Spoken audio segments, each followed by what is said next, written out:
Being the token black person in the friend group would cost you your life. For example, Nolan Wells, who went on a boating trip with his friends, the only black guy in the group, on July the 4th in Mississippi, and he came up missing. The way this country talks about black victims versus white victims is disgusting.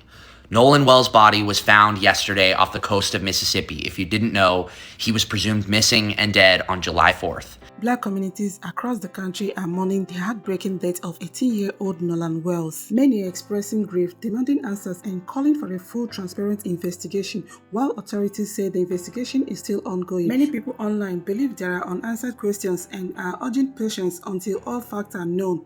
Rest in peace, Nolan Wells. Our thoughts and prayers are with his families during this incredible, difficult time. May the truth come to light and may justice be served if any wrongdoing is found. We will continue to follow the story and bring you verified updates as more information becomes available. If you have thoughts on this case, share them respectfully in the comments below. Don't forget to like, subscribe, and turn on notifications so you never miss an update. Thanks for watching. Being the token black person in the friend group would cost you your life. For example, Nolan Wells, who went on a boating trip with his friends, the only black guy in the group, on July the 4th in Mississippi, and he came up missing.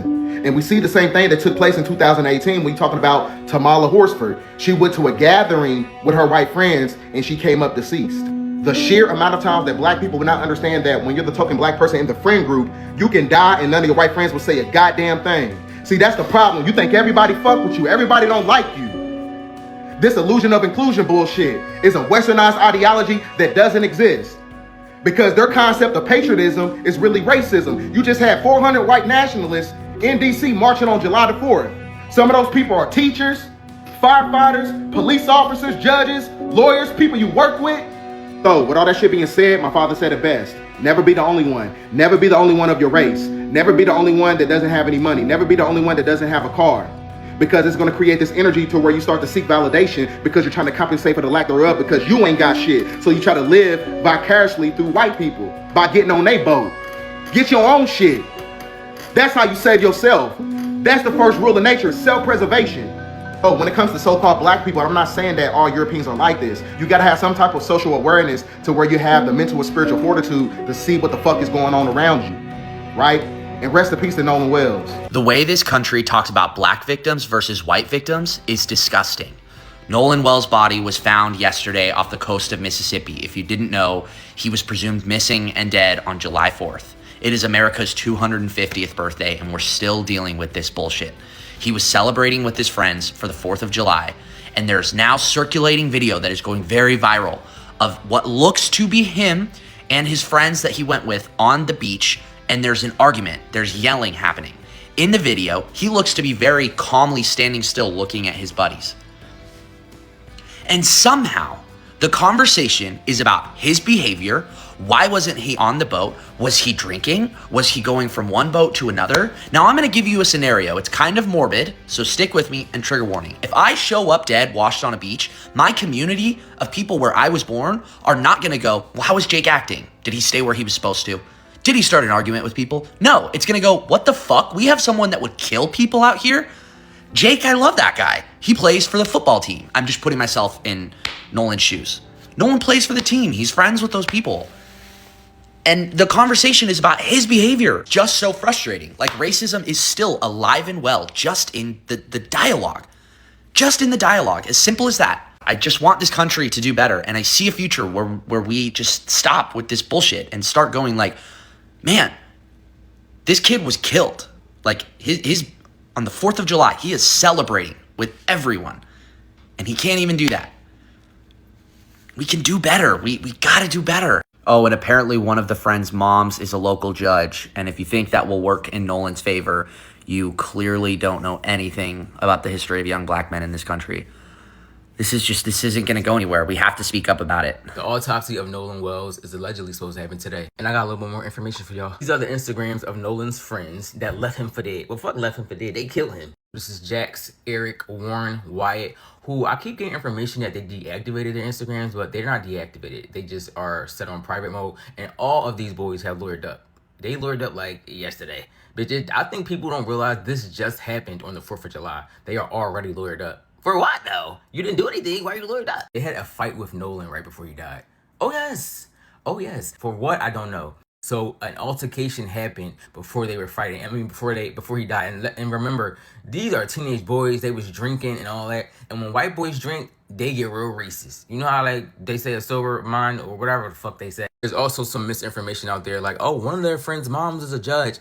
That is partly true. It's not his mom, it's his stepmom, and it's her Facebook. Now, this is Ashley Cole. I know the picture's a little bit blurry, but this is her Facebook. These are the kids of judges, doctors. Oh, let me show y'all Warren's dad. Hold on. This is Warren's dad. Hey, Ben. He's a doctor in emergency medicine. These kids are the kids of doctors, lawyers, judges. So if you think for a moment that justice is going to be served in this instance that we all have seen time and time again, you can think again, baby. Also, when I addressed the story, his friends was telling like, oh, he stayed behind for a girl.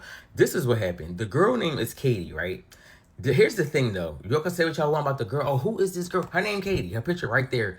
He met Katie. He did not know Katie before that day. He met Katie. They talked. They chilled for a second. But Katie separated from him and, assumed he was going to go back with his friend. Katie's story is the only story that did not change. His friend's story changed. First they said, oh, we thought he got a ride. Then they said, oh, we thought he left with a girl. Katie's story has been consistent the entire time. And she's the only one cooperating with authorities. All the other people got lawyers. Now, this is a message from Katie's mom. She posted it on Facebook. On TikTok, they was saying, it's real encrypted. Why did your brother-in-law have to go get her? Y'all can read it and do what y'all want with it. See if she's telling the truth or not. Allegedly, the autopsy is being done today, but this is my suggestion to his mom: get your own autopsy. Get your own autopsy done. Hire your own private investigator, because you let them people do it, they're going to fuck you over more than you already have. I couldn't even sleep last night researching this information about Nolan. It was unsettling. So I can only imagine how the mom feels. She lost her son. Do your own autopsy. Get your own private investigator, because these people are going to bury your son more than you already have to. They are going to bury this like they do every other story that happens just like this. I know y'all remember this. Remember that black girl went to a sleepover with all her white friends and never came the fuck back? None of the friends don't know we still don't know what happened to that lady. They don't know what happened. Nobody know nothing. Just gone. All we know is she went to a sleepover with all her white friends, bitch, and never returned. They also want to add, they killed him early in the day on the 4th of July and then continued to party, drink, and watch the fireworks later that night. It's not like, oh, they killed him and then went home. They killed him and continued to party during the 4th of July. They come earlier in the day, continue to drink, continue later on, watch the fireworks, high-five each other like nothing fucking happened. Like they did not just kill their friend. These fucking white people are crazy. So the body of Nolan Wells was just discovered 2 days after he went missing on Horn Island in Mississippi after an Independence Day trip with his friends. So I think it's time we have a conversation about the plight of suburban black kids. In case you're confused on what I'm talking about, let me catch you up. So on July 4th, Nolan Xavier Wells went on an Independence Day trip with some friends to Horn Island, Mississippi. Later that day, Nolan went missing. We don't know exactly what happened, and the friends that he was with claim they don't remember anything about Nolan's disappearance, but what we do know is that his friends returned and Nolan did not. A 2-day-long search ensued, and on the morning of July 6th, the body of Nolan Wells was found on the northwest end of Horn Island. To be completely honest, we can sit here speculating for hours on end the very suspicious details of Nolan's death, but something else I think we can be focusing on instead is what the circumstances surrounding his death say about the lives of black kids in suburbia, because I think it has so much to do with the public outreach surrounding this case. So take a look at these pictures.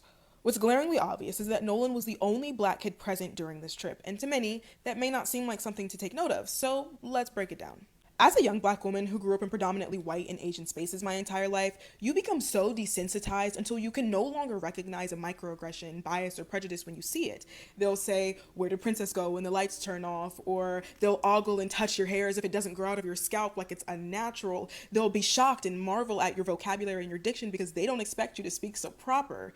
The list goes on and on. So how do these kids turn out? Michelle Obama has this podcast with Craig Robinson titled IMO Podcast, and back in October, she spoke on how a lot of black kids enter college having never been in a relationship, and she attributes this to their being surrounded by white people during their adolescence. And I think this is so important because when all of the microaggressions, the feelings of isolation and not belonging add up, what we're left with is black kids who begin to question their self-worth, their beauty, their intelligence, whether or not they're desirable, etc., etc. More importantly, in the case of Nolan Wells, we end up with black kids who are surrounded by people who do not understand them. The isolation of being surrounded by people who do not look like you begins to feel natural, so much so that these kids feel they can't relate to their own culture. Now, my fear is that when we see Black kids being raised in the suburbs, the Black community is so quick to throw down the whitewashed gavel. These kids are told they sound white or they talk white for simply having a Valley Girl accent or refusing to use the N-word, when in actuality, they're just products of their environment. So this is poisonous for a couple reasons. Number one, when we label our fellow Black people as whitewashed, we only solidify a widely held stereotype that there is a type of Black person. The Ebonics, the hip hop, and the rap, and while these are very important elements to Black culture, they are not prerequisites to being Black, which leads me to number two. When we label our Black youth as whitewashed, we only serve to ostracize them from a community whom they may just need a little bit more exposure to. This then leads into a domino effect, resulting in a further distancing from their own culture. So this is not all to say that I hated my suburban education experience. I got a great education in a great school district, and I now attend the illustrious Howard University. And it's also not to say that all Black kids living in the suburbs are suffering. What I am saying is that rather than casting judgment or othering these Black kids for being different from the status quo, we should be involving them in Black culture and including them in Black spaces. Nolan is not and should not be reduced to an example of this is what happens when you hang around white people. Rather, we should use Nolan's story to understand that Black kids living in the suburbs deserve more than just a good education. They deserve community, protection, and a knowledge of a culture to come home to.